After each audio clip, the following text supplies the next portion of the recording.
Si ya estás preparado, si ya estás listo, quiero que escuches con atención lo que creo yo Dios nos quiere hablar en esta tarde y puedas atesorarlo, puedas guardarlo y puedas tomarlo en tu alma y decir gracias Dios por lo que me vas a hablar. El mensaje de hoy se llama El Jesús que no esperas. Vamos, mira al que tienes al lado, allá a tu derecha, a tu izquierda y en casa, y dile: hoy te va a hablar y hoy te vamos a mostrar al Jesús que no esperas. Y antes de que usted de pronto se choquee por el nombre del título, ¿cómo así que el Jesús que no espero? ¿Quién es ese Jesús que no espero? No te vamos a hablar de otro Jesús, te vamos a hablar de Jesús. Pero a veces el Jesús que no esperas es el que aparece, amén. Así que atento al mensaje, enamórate de Dios, enamórate de la palabra y vamos a recibir lo que Dios dice. ¿Cuántos de nosotros, y voy a entrar en historia, voy a entrar en tiempos de bendición, en esos tiempos en los que el celular no predominaba en la mesa, en esos tiempos en donde hablábamos en la comida, en esos tiempos en donde los abuelos se sentaban con nosotros, y cuántos de nosotros no hemos disfrutado de una buena historia? A los jóvenes, a los nietos que nos están viendo, ¿cuántos de ustedes no disfrutaron de una buena historia de nuestros abuelos? Una historia bien contada, de esos que lo dejaban a uno con la boca abierta, que ves a tu abuela de 60, 70 años y dices: no puedo creer que mi abuela sea así. No puedo creer que mi abuelito haya sido así. Y aquellas abuelas que nos cuentan cómo el abuelo las enamoró. Eso es lindo, escuchar cómo eran los hombres de antes, cómo se enamoraba antes. Aquellas abuelas que cuentan cómo eran sus citas en casa. Esas citas en donde estaba el abuelo, la abuela, y en la mitad de la cita estaba el papá. Y no se podía sobrepasar. No había manos que subieran a donde no tienen que subir. No habían palabras subidas de tono. Era el novio, la novia y en medio de ellos el papá. Y más de uno de esos novios arriesgados que se cansaban le decían a las abuelas: escapémonos de la casa. Porque antes, a los 15, 16 años, ya los abuelos iban cogiendo rumbo y cogían su vida a los 17, 18. Muchas fueron madres jóvenes, muchos fueron padres jóvenes. Pero era por eso, por querer salir, por querer tener su hogar, porque se cansaron del papá en medio de la cita.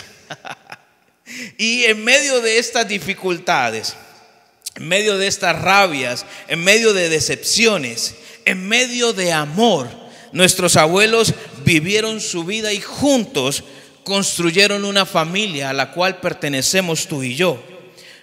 Otros hombres fascinan a sus generaciones con la historia de las guerras que vivieron. ¿Cuántos de pronto no escucharon a su abuelo diciendo el tiempo en el que prestaron el servicio militar? Cuando aquella bala rozó, cuando aquel ataque casi los mata y los deja sin familia. Esos abuelos cuentan esas historias maravillosamente. Y uno, como dije al principio, queda con la boca abierta escuchando a estos hombres hablar. Otros cuentan cómo escaparon de la violencia que acechaba sus hogares en la década de los 50 o en la década de los 60. Cuando por ser godo o por ser cachiporro, alguien de pronto no va a entender esta palabra. Pero si no sabe qué es un cachiporro, pregúntele a su abuela, que ella sí sabe qué es. Pregúntele a su abuelo qué es un cachiporro. Si eras godo o eras cachiporro, eso decidía si vivías o no vivías. Era una época aquí en Colombia que se vivió muy fuerte, la época de violencia por los partidos políticos, por aquellos que pensaban de una forma, pensaban de otra, y los mataban. Entraban a las casas, golpeaban las puertas y decidían quién vivía. ¿Usted de dónde es? ¿De los godos o de los cachiporros? No, en esta casa. Y la gente no se ocultaba, la gente no tenía miedo de decir de dónde era y los mataba. Mucha gente murió por ese tipo de ideología. Y los abuelos son dichosos cuando nos cuentan eso, que huyeron de la violencia, que pudieron salir de la violencia creyendo que Dios iba a hacer algo con sus familias. Cualquiera de las historias, ya sea la contada por las abuelas o la contada por los abuelos, terminaban con un escapamos juntos por un mañana mejor. familias que salieron huyendo de la violencia buscando un mañana mejor, matrimonios que salieron huyendo de casa buscando un mañana mejor. No sé cuántos han vivido eso. Yo lo viví hace algún tiempo ya con mi abuela, cuando ella se sentaba ahí en la verja de una casa en Girón en donde vivíamos, y nos contaba todas aquellas cosas que nosotros no podíamos creer que esa abuela indefensa que teníamos allí sentada hiciera por su familia o hiciera por sus hijos. Pero de esta misma forma, esta misma escena se vivía en casa de las familias israelitas, en donde los abuelos contaban las maravillas que Dios había hecho. Los abuelos contaban lo que sus ancestros habían vivido. Algunos ancestros contaban cómo el mar se abrió para que el pueblo pasara.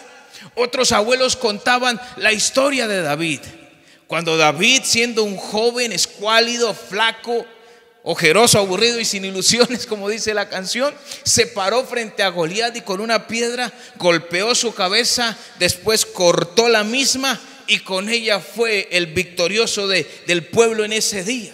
Otros también contaban cómo Esther, esta hermosa mujer Esther, había cruzado el palacio para decirle al rey que había algo que ella quería contarle, que su pueblo tuviera una oportunidad de ser salvado. Hay hombres maravillosos en la fe, pero también mujeres maravillosas en la fe. Y esas eran las historias que se contaban en esa época. Esas eran las historias de las cuales todos hablaban. Pero todas estas historias se contaban en medio de la opresión de los sirios. A mí me las contó mi abuela en una casa en Girón, en una tarde de la semana, en un día en el que hablamos. Pero a ellos, a estos hombres, a estas mujeres israelitas, se las contaban en medio de la opresión de los sirios. Se las contaban en medio de la opresión de los persas, en medio de la opresión de los romanos. Y siempre terminaban las historias con un mañana será mejor. Y no sé cuántos de nosotros en nuestra vida, en nuestras historias, siempre cerramos las historias con un mañana será mejor. Y estos hombres y mujeres israelitas decían esto porque sabían que el mañana iba a ser mejor, porque el Mesías iba a llegar. O bueno, por lo menos eso decía Daniel, eso afirmaba Isaías y Jeremías. Ellos hablaban del Mesías y que el Mesías iba a llegar y que el Mesías no tardaría y que el Mesías ya estaba a punto. El Mesías esperado por muchos.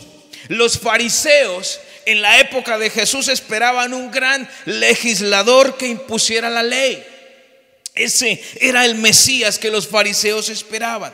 Los celotes esperaban un guerrero. Los celotes eran aquellos revolucionarios que querían acabar con el imperio romano, y ellos decían: el Jesús o el Mesías que va a llegar es alguien que nos va a decir por dónde tenemos que destruir al imperio romano. Es alguien que va a levantar la bandera y va a decir: vamos todos contra ellos. Ese era el Jesús, el Mesías que esperaban los celotes. Y el pueblo, ¿a quién esperaba el pueblo? El pueblo esperaba o anhelaba al libertador que los devolviera a los tiempos de gloria.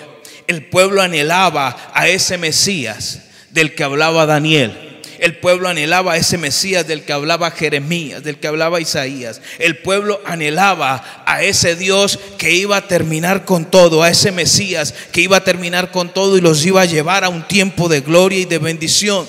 Ellos querían que esos tiempos de los que tanto escucharon hablar a sus abuelos volvieran. Ellos querían que Dios los sacara de la opresión. Ellos querían que Dios los sacara del tiempo de opresión que estaban viviendo. Ellos esperaban a un David. Ellos esperaban a un guerrero fiero y sin piedad con los enemigos. Ellos esperaban a un Salomón, sabio como ninguno y líder admirable, que las naciones tendrían que venir y humillarse delante de ellos, como lo hacían antes, porque sus abuelos les dijeron: es que el Mesías viene, es que el Mesías va a llegar y todo va a cambiar. Ellos estaban esperando a un héroe. Años enteros, décadas eternas, hablando de este prototipo de héroe que querían, pero que no llegaba. Usted se puede imaginar cuántos 31 de diciembre estos hombres, tomando como fecha de comparación nuestro calendario, pero cuántos 31 de diciembre estos hombres allí no levantaban la copa y decían: este año no vino, pero el año que viene yo sé que el Mesías va a venir. Brindemos porque el Mesías viene. Y toda la familia decía: así es, el Mesías va a llegar. Toda la familia levantaba y decía: así es, el Mesías está a punto. Porque Jeremías lo dijo, porque Isaías lo dijo, porque Daniel lo dijo, porque mi abuelo me dijo que el Mesías venía, y yo lo creo. Y empieza a pasar el tiempo, empiezan a pasar los años, demasiadas navidades, demasiados 31 esperando que el Mesías llegara. Y de repente, en la bitácora de vuelo, en el año 30, aún seguimos sin el Mesías. La fe se había perdido un poco. Los romanos los siguen oprimiendo. El sueño de un Mesías hoy solo es eso, un sueño.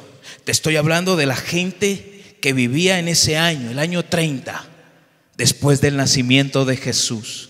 Ellos no sabían, pero llevaban 30 años en una recta final que empezaba a contarse. La recta final en donde su Mesías tan anhelado iba a aparecer. Ellos no sabían, pero estaban en el año 30 de la bendición. Después organizarían el calendario, pero ellos no sabían que llevaba 30 años deambulando con ellos el Mesías. Y ese día, cuando el Mesías es solo un sueño, en una región llamada Caná, en Caná de Galilea, una madre observa a un grupo de hombres y les dice respecto de su hijo: hagan lo que él les ordene. Jesús había llegado a una fiesta. Jesús había sido invitado junto a su mamá y a sus discípulos a una fiesta. Y ese lugar era el detonante, era el punto determinante en el cual Dios empezaría a mostrar su grandeza, el punto determinante en el cual Jesús empezaría a decirle a aquellos que oraron cada tarde cuando escucharon esas historias de los abuelos, aquellos que leyeron la escritura y decían: el Mesías va a llegar. Él estaba allí diciendo: he llegado a la tierra. El Mesías iniciaría su reinado. En el libro de Juan, capítulo 2, puedes encontrar este relato. Puedes encontrar el primer milagro de Jesús, el momento en el que la madre se le acerca a Jesús y le dicen: hijo, estas personas que amablemente nos invitaron a la reunión, se les acabó el vino. Y Jesús voltea a mirar a su mamá, a María, y le dice: mujer, ¿qué tienes contra mí si aún no ha llegado mi hora? Y María da esa frase que les acabo de leer: hagan lo que él les ordene. María se fue y dejó a Jesús en medio del milagro. ¿Y Jesús qué hace? Manda a traer unos cántaros, unas vasijas llenas de agua, y las convierte en vino. El Mesías inicia su reinado convirtiendo en vino el agua. El Mesías no empieza su reinado organizando un complot para matar a César. El Mesías no inicia su reinado o no inicia su tiempo de bendición reuniéndose con los fariseos para presentar sus credenciales como el Mesías. No. El Mesías está siendo algo que nadie se espera, es comenzar su ministerio con los pecadores. El Mesías está empezando su ministerio con aquellos que no estaban en la lista de nadie. El Mesías no se paró frente a los que estaban en la sinagoga a robarse la admiración de los santos que pisaban tan honorable lugar. Y eso fue lo que no le perdonaron los fariseos. Eso fue lo que no le perdonó esa gente, que primero el milagro sucediera en el lugar donde ellos no estaban. Ellos esperaban todo menos que el Mesías apareciera con unos pecadores en una fiesta, porque eso no estaba en las Escrituras, porque de esa manera no lo habían visto llegar y no creían que él fuera a llegar.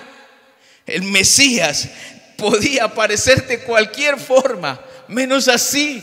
Muchos esperaban que Jesús apareciera en un caballo blanco, galopando con sus hermosos rizos al viento, cual David, con su espada desenvainada, y dijera: ahora sí, israelitas, vamos a acabar con los romanos. Pero no era así. El maestro aparecía en medio de una parranda. El maestro aparecía en medio de una fiesta. Y nadie podía sospechar que en medio de esa masa de gente pecadora, porque eso eran para los fariseos todo el resto de gente, pecadores. Y nadie podía sospechar que en medio de esa masa de gente pecadora iba como uno más, el Mesías esperado, el Hijo de Dios. Iba caminando con ellos sin armas, sin caballo blanco, sin escudo, sin espada. Iba sin escolta. Iba como un desconocido y humilde Galileo. Iba como un sencillo carpintero, sin títulos, sin estudios que lo representaran, sin credenciales que le mostraran quién era él a los fariseos, a los hipócritas, a los celotes, a los saduceos. El Jesús que no esperaban aparece. Y así se titula el mensaje de hoy: el Jesús que no esperas. Nadie esperaba que Jesús apareciera de esa manera, porque la palabra decía que él aparecería en medio de las nubes. Pero eso es para otro tiempo, para otro momento. Y no lo podían entender. El Jesús que no esperaban aparece. De ese Mesías no hablaban las Escrituras, según ellos. No era hombre de guerra. No era el libertador que esperaba a la gente. Era un hombre que sus armas eran un martillo y un cincel. No traía ni siquiera las piedras de David en la honda, no traía la alforja con la honda, no traía nada de guerra. Y eso no le podía caber a la gente en la cabeza. ¿Cómo el libertador va a llegar con un martillo y con un cincel? ¿Cómo el libertador va a ser un simple carpintero? ¿Cómo el primer milagro del libertador va a ser convertir agua en vino? ¿Cómo el Jesús que no esperaban caminaba en medio de ellos? El Jesús que nadie se imaginaba que iba a llegar estaba ahí. El caudillo que esperaban, el asesino del imperio, libertador de las tribus, se convertía en un hombre amoroso, en un hombre bondadoso, en un hombre que tomó la mano de la pecadora y le dijo: ¿dónde están los que te acusan? Yo no te acuso. El hombre que ellos creían que venía a traer espada y guerra estaba tan lejos de cualquier imagen creada en su infancia por las historias contadas de sus abuelos. Porque el referente era David. El referente era un hombre guerrero, conquistador. no un simple campesino, sin ningún título y sin ninguna bulla, sin tanta pompa y sin tanta cosa. Ese no podía ser el Mesías. Ese no podía ser el Jesús que estaban esperando. Ese no podía ser el Jesús del que hablaban las Escrituras. Los celotes esperaban encabezar el ejército de Jesús, el ejército del Mesías. Pero vaya sorpresa cuando el ejército del Mesías eran leprosos. Vaya sorpresa cuando el ejército del Mesías eran enfermos, eran pecadores. Los primeros generales en el ejército de Jesús eran endemoniados. ¿Recuerdan la historia del hombre que él libera y le dice: cállate, cállate, no vayas a decir que yo te liberé, vete de aquí y sé libres, vete, vete? Y él empezó a decir: él me liberó, él sacó de mí lo malo que no había. Su primer general era un endemoniado. Su punta de lanza en el ejército era un hombre que pasó años dándose golpes entre las tumbas. Ese era su primer general. La que mandaba en las armas era una prostituta, una mujer que fue encontrada con otro hombre y después de haber pasado por 5 más, ella era la que comandaba una parte del ejército del Señor. Ella era la que comandaba la adoración, porque en medio de tanto caos y de tanta cosa, ella con sus cabellos limpió sus pies. Ella era lo que sabía, era la que sabía cómo adorar al Maestro, rompiendo un frasco de perfume, el más caro que existía, que incluso hasta causó comezón en sus discípulos. Pero ella era la que encabezaba los ejércitos de adoración al Señor. Sus primeros generales eran hombres borrachos, hombres perdidos, ladrones, que cayeron bajo las armas de su amor. No con ideologías de hombres ni artimañas para llevarlos a una guerra como los fariseos pensaban. No con ideologías caudillistas como los celotes creían que iba a llegar. Él los envolvió con sus lazos de amor. Él los convenció sentándose con ellos en las plazas ante la mirada atónita de los fariseos. Él los convenció sentándose con ellos al lado de las fuentes, dándoles algo que ellos necesitaban: valor. Dándole algo que ellos nunca habían tenido en la vida: esperanza. Dándole algo a ellos que siempre habían necesitado: confianza.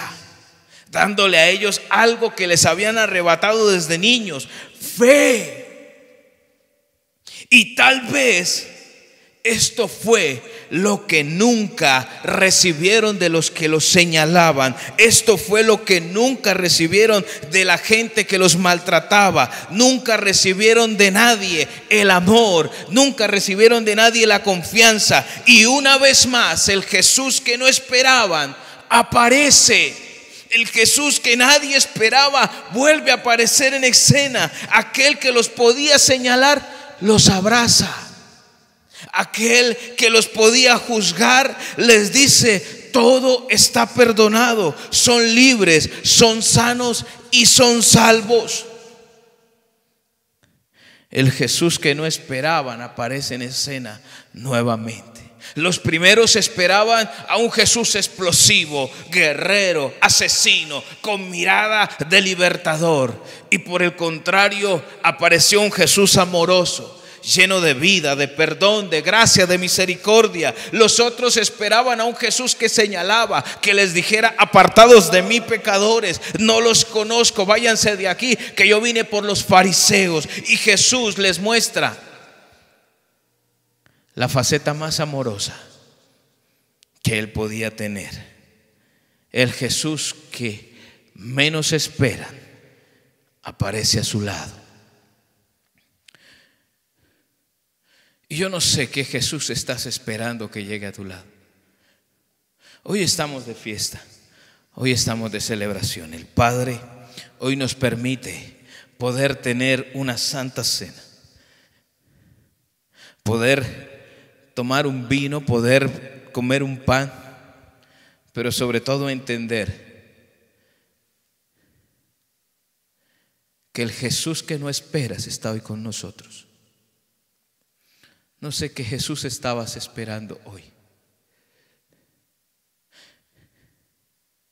4 hombres levantan a su amigo sobre el techo.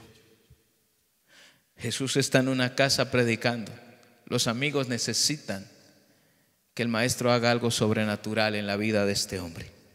El hombre pesa unos 70, 80 kilos, peso muerto, difícil de levantar, difícil de llevar a un segundo piso. El hombre ha sido paralítico, pero sus 4 amigos conocen de un Jesús que puede sanarlo.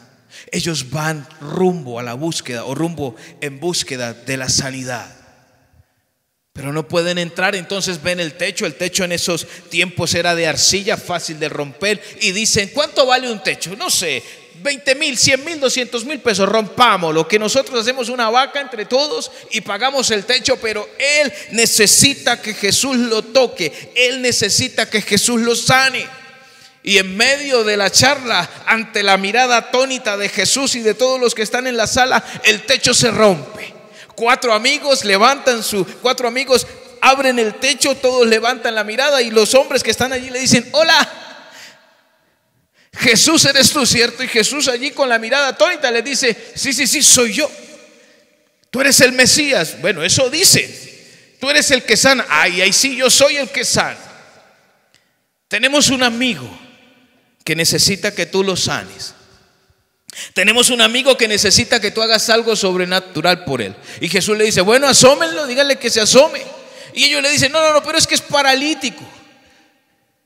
Tenemos que hacer el hueco más grande porque la camilla no pasa. Y Jesús le dice: bueno, con el permiso del dueño de casa, con el permiso del anfitrión. ¿Usted qué dice, anfitrión? ¿Podemos romper? El anfitrión ya había visto el roto que le habían hecho en el techo. ¿Qué puede decir? Ya rompieron una parte, rompan todo, porque aquí lo que se necesita es un milagro. Y todo el mundo decía: milagro, milagro. Todo el mundo quería el milagro del paralítico que se sanaba. Y los amigos rompen el techo, golpean el techo, abren el hueco y ¡pum!, bajan al paralítico. Y Jesús se queda mirándolo y le dice: tus pecados te son perdonados. ¡Wow! El Jesús que no esperan aparece en pantalla. Rompieron el techo para ver la sanidad. La gente está ahí toda atónita, esperando que el paralítico se levante. Pero Jesús dice: tus pecados te son perdonados. Y todos quedan atónitos ahí. Ahora los incrédulos eran los otros. ¿Cómo así?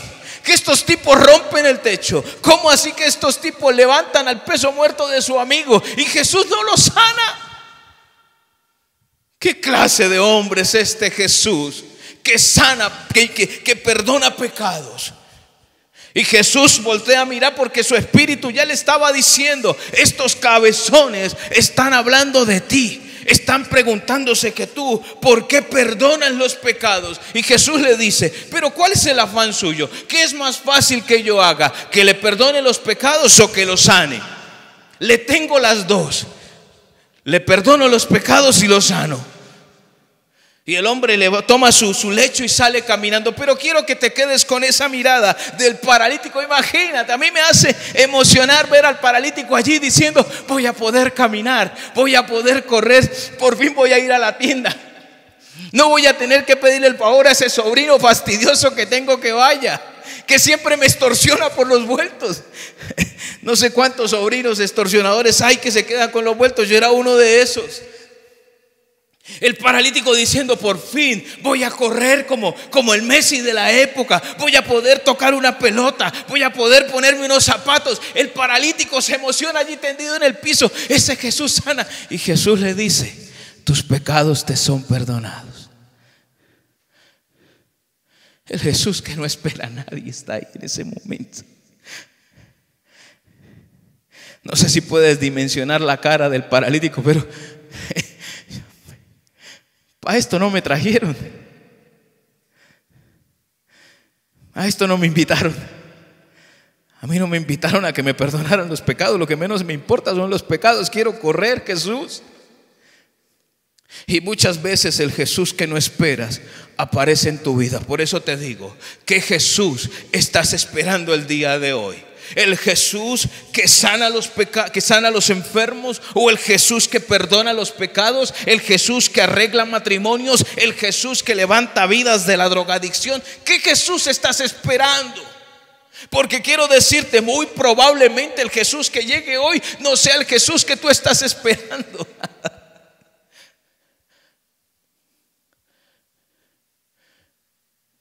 Pero siempre vendrá a rescatar tu vida, a sanar tu corazón y a liberar tu alma. El Jesús que no esperas está hoy en medio de nosotros. Los fariseos esperaban al Jesús que lideraría la revolución. Los fariseos esperaban al Jesús que lideraría a la gente en armas. Los fariseos esperaban al Jesús que le iba a meter a la gente ideas que van en contra del Estado. Y aunque los fariseos no lo entendieron, Jesús, el Jesús que caminaba en medio de ellos, era todo eso y más. Sus armas no eran carnales, sus armas eran espirituales y poderosas en Dios. Pero aún así armó a todos y cada uno de sus discípulos con fe, con esperanza, con bondad. Jesús armó a cada uno de los borrachos, de los paralíticos, de los endemoniados con fe inquebrantable, que nadie se la iba a poder quitar. Jesús armó a toda esta gente desde hace 2000 años y hoy en día te arma a ti y me arma a mí de fe, de esperanza, de bendición, de poder. Jesús ha colocado en tu cabeza y en la cabeza de mucha gente ideologías en contra del gobierno del Estado. Porque cuando el Estado quiere pervertir lo que Dios ha dicho, nos levantamos y decimos: no, yo marcho por mi familia, como hace unos años cuando quisieron legalizar el aborto, cuando quisieron colocar ideologías de género en nuestros niños. Nosotros caminamos, marchamos, nos levantamos y dijimos: el Mesías de hace 2000 años aún sigue colocando ideas de libertad y de no opresión en nuestras vidas. Señor, el Señor lleva cambiando mentes 2000 años. Y todo comenzó el día que Él vino del agua. El milagro que no esperaban que desencadenara esto que tú escuchas hoy es el que nos tiene hoy aquí reunidos. Camino a Emaús, 2 discípulos charlaban cabizbajos, tristes, pensativos, porque el Jesús que ellos creían que era el Mesías, el Jesús que ellos esperaban que fuera, no era en ese momento. Y voy a recrearte un poco la historia. Los discípulos estaban tristes porque el maestro había sido crucificado. Los discípulos estaban o se sentían huérfanos porque aquel que los guiaba no estaba. Y 2 de ellos van caminando rumbo a Emaús. Los 2 van tristes. Los 2 van pensativos. Los 2 van diciendo: oye, ¿será que estos 3 años fueron en vano? ¿Será que este tiempo al lado de ese Jesús no era tan cierto como creíamos. Y quiero que me acompañes al libro de Lucas capítulo 24, del verso 17 al 21. Lucas capítulo 24, del verso 17 al 21. Y dice el verso 17: ¿qué vienen discutiendo por el camino?, les preguntó. Se detuvieron cabizbajos. Mira al que tienes al lado y dile: los discípulos. Aquí habla de dos discípulos. Los dos discípulos se detuvieron cabizbajos. Y uno de ellos, llamado Cleofás, le dijo: ¿eres tú el único peregrino en Jerusalén que no se ha enterado de lo que ha pasado recientemente? ¿Qué es lo que ha pasado?, les preguntó. Lo de Jesús de Nazaret. Era un profeta poderoso en obras y en palabras delante de Dios y de todo el pueblo. Los jefes de los sacerdotes y nuestros gobernantes lo entregaron para ser condenado a muerte y lo crucificaron. Pero nosotros, diga conmigo, nosotros, dijeron ellos dos. Vamos, dígalo conmigo ahí en casa. Nosotros abrigábamos la esperanza de que era Él quien redimiría a Israel. Y es más, ya hace 3 días que sucedió todo esto.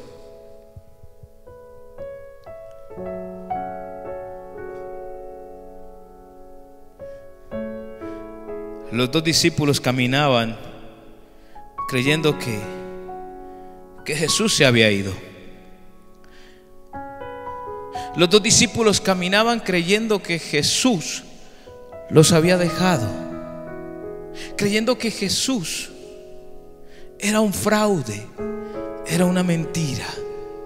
Porque si tú puedes leer el verso 19, Él dice: ¿qué ha pasado?, les preguntó. Ese que habla es Jesús. Ese que está ahí al lado de ellos es Jesús. Ese que se los encuentra en el camino es Jesús ya resucitado.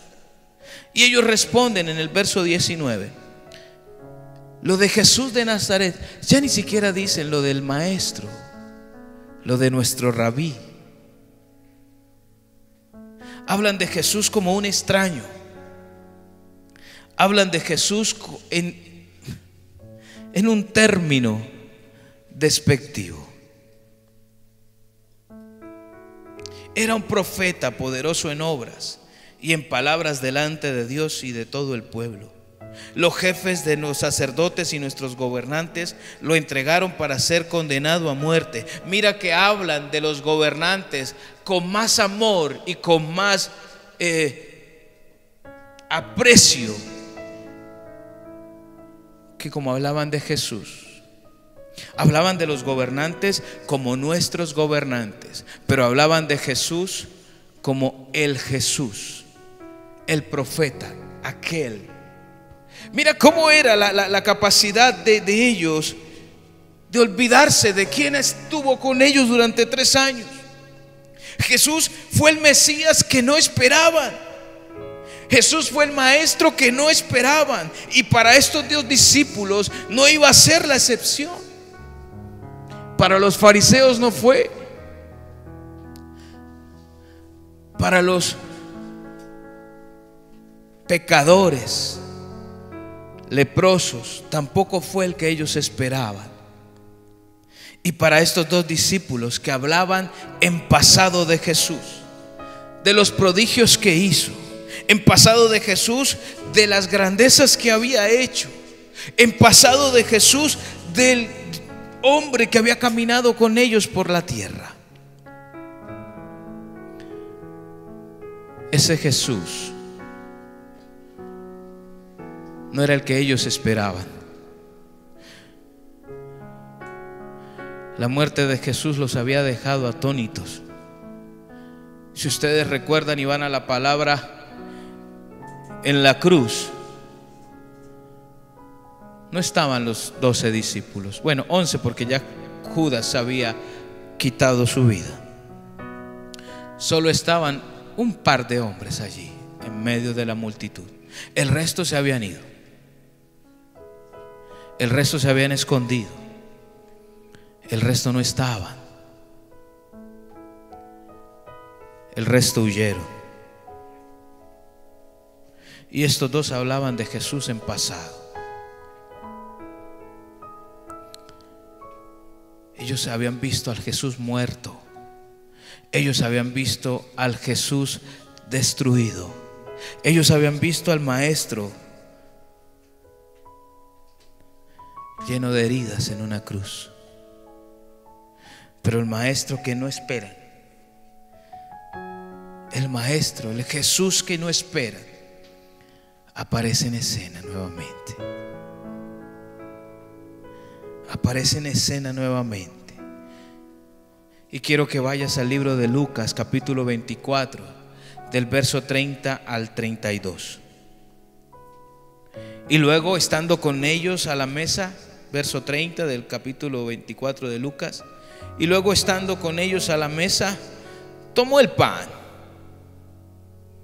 y lo bendijo, y lo partió y se lo dio. Entonces se les abrieron los ojos y lo reconocieron. Pero él desapareció. Y se decían el uno al otro: ¿no ardía nuestro corazón mientras conversaba con nosotros en el camino y nos explicaba las Escrituras?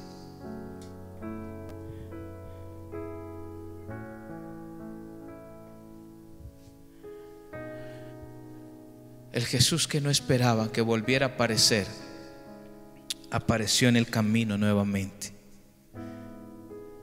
Ellos habían visto a Jesús muerto en la cruz. Ellos habían visto a Jesús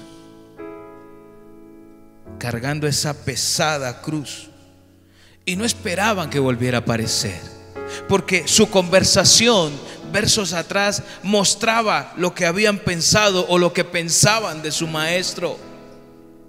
La última imagen que tenían de Jesús era recibiendo latigazos en medio de esa sala en donde decían: uno más, uno más, uno más. El último recuerdo que tenían de su Maestro era cuando lo llevaban en medio de la calle y la gente gritaba: crucifíquenlo. Ese era el último recuerdo que tenían del Maestro. El último recuerdo que tenían de Jesús era aquel hombre que fue secado su rostro, que secaron su rostro porque la sangre y el sudor se convirtieron en uno solo. Así como el sudor fluía, brotaba también su sangre. Y aquella mujer lo envolvió su rostro en medio de ese sudario y secó su sangre. Ese era el último recuerdo que tenían algunos de los discípulos. La imagen del Jesús glorioso levantando a Lázaro en medio de la tumba se había ido. La imagen del Jesús glorioso diciéndole a la niña: levántate, y diciéndole a la gente: ella solo duerme. Esa imagen se había ido de su cabeza. La imagen de Jesús multiplicando el pan y multiplicando los peces se había borrado de su cabeza. Solo tenían al Jesús clavado en la cruz. Algunos de ellos lo vieron a él gritando: Señor, ¿por qué me has abandonado? Diciéndole: papá, ¿por qué me siento solo? Esa era la imagen de Jesús que tenían este par de hombres que iban camino a Emaús. La última imagen de Jesús era cuando los romanos atravesaron su cuerpo con una lanza. Esa era la imagen de Jesús que tenían allí. El Jesús muerto en una cruz. Pero hoy Dios te dice, y Jesús te habla y te dice: yo no me quedé allí en esa cruz. Yo estoy más vivo que nunca.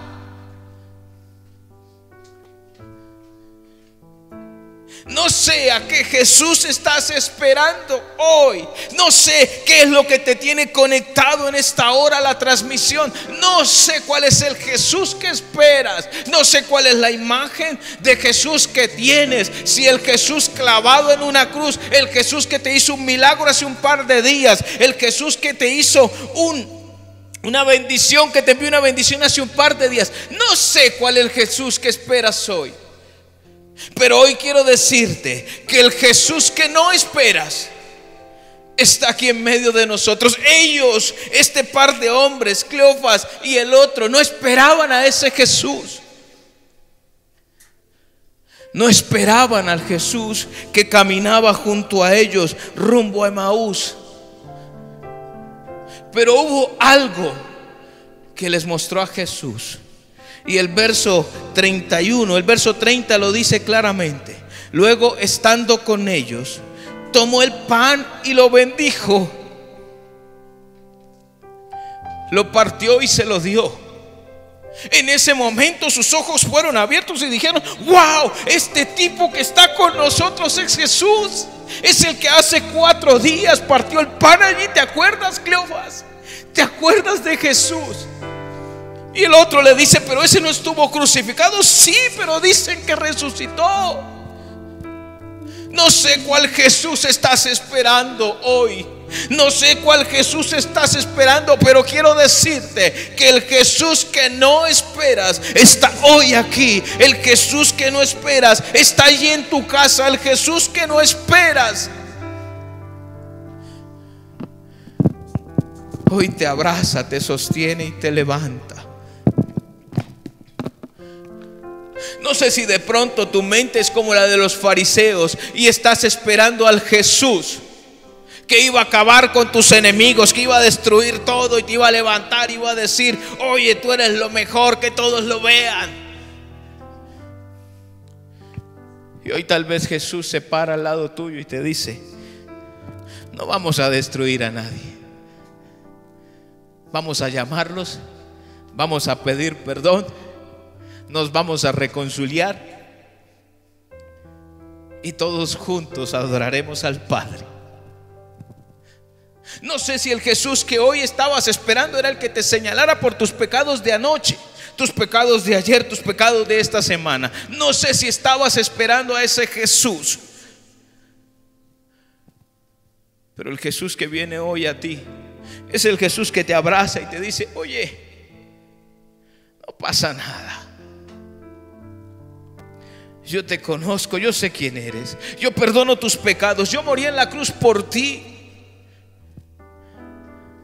Hoy Jesús, al igual que con ese borracho, se sienta en la sala y habla contigo.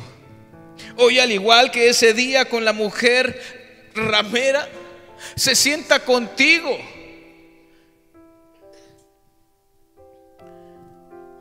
Y te dice: de pronto lo que necesitas es confianza. Yo confío en ti. Te dice: de pronto lo que tú necesitas es esperanza. Y yo deposito esperanza en ti. De pronto lo que tú necesitas es fe. Y hoy yo tengo fe en ti. Fe en que vas a hacer lo correcto. Fe en que caminarás conmigo. Fe en que vas a resistir todas las cosas, porque yo estoy contigo.